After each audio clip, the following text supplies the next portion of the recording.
নমস্কার। কবি সুকুমার রায়ের লেখা সৎপাত্র।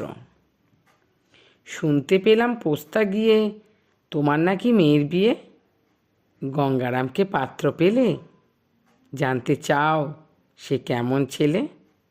মন্দ নয় সে, পাত্র ভালো। রং যদিও বেজায় কালো, তার উপরে মুখের গঠন অনেকটা ঠিক পেঁচার মতন। বিদ্যে বুদ্ধি বলছি মশাই, ধন্যী ছেলের অধ্যাবসায়। 19টি বার ম্যাট্রিকে সে ঘায়েল হয়ে থামল শেষে। বিষয় আশায় গরিব বেজায়, কষ্টে শিষ্টে দিন চলে যায়। মানুষ তো নয় ভাইগুলো তার, একটা পাগল একটা গোয়ার। আর একটি সে তৈরি ছেলে, জাল করে নোট গেছেন জেলে। কনিষ্ঠটি তবলা বাজায়, যাত্রা দলে 5 টাকা পায়। গঙ্গারাম তো কেবল ভোগে, পিলে জ্বর আর পাণ্ডুরোগে।